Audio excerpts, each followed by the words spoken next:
मेरा नाम रिजवान मलिक है और आज फिर मैं आपकी खिदमत में हाजिर हूँ।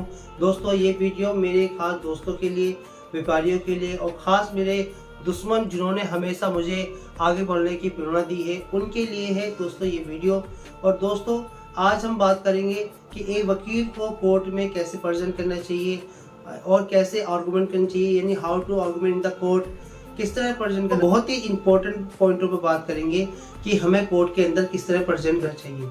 दोस्तों, अब बात करते हैं पहले पॉइंट की। हमारा पहला पॉइंट है undertaking the break property. Undertaking break property कहते किसे है? जब कोई क्लाइंट हमारे पास आता है अपनी समस्याओं को लेकर, तो हम क्या करते हैं?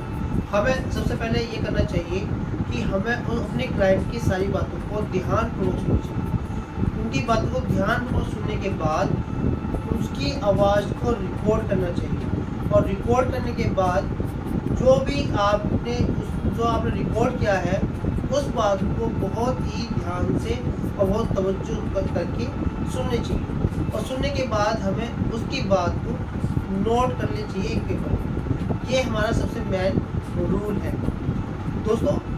हमारा दूसरा पॉइंट है doing the research. Doing the research क्या है? जब हमने अपने क्लाइंट की बातों को सुना, उसकी बात को रिकॉर्ड किया, रिकॉर्ड करने के बाद उसके हमने पॉइंट बनाए। अब हमें क्या करना है? हमें जो हमारे उस केस के संबंध से जितने भी केस हैं, हाई कोर्ट के, सुप्रीम कोर्ट के, और ख़ास तौर से जो हमारे पेयर एक्ट है उनको पढ़ना चाहिए। कमेंट्री बुक्स वो भी पढ़ना चाहिए।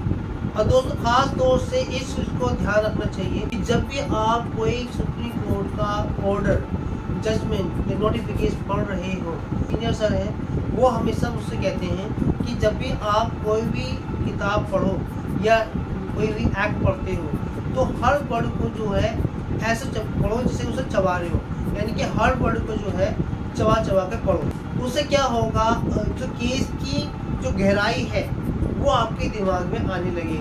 आप उस केस को 1 मरतबा, 2 मरतबा, 3 मरतबा, जितनी मरतबा पढ़ो उसको ध्यानपूर्वक और चबा के पढ़ना चाहिए। चबाने का मतलब ये है कि हर वर्ड को उसकी अहमियत देके उसको पढ़ना चाहिए और उसको वर्ड को समझना चाहिए। मैंने हमेशा देखा है कि जो मेरे दोस्त जितने भी हैं वो हमेशा भेड़ चाल चलते हैं। वो क्या करते हैं? एक दूसरे की बात सुनते हैं और सुनने के बाद जो है वैसे ही प्रेजेंट कर देते हैं दूसरे के सामने। उससे क्या होता है कि आप प्रेजेंट तो कर देते हो, लेकिन जो एक केस की आत्मा होती है, जो एक केस की गहराई होती है, वो बात पैदा नहीं हो पाती। कोशिश करनी चाहिए कि जो भी बात आप कर रहे हो उस बात की गहराई आपके सामने मौजूद हो।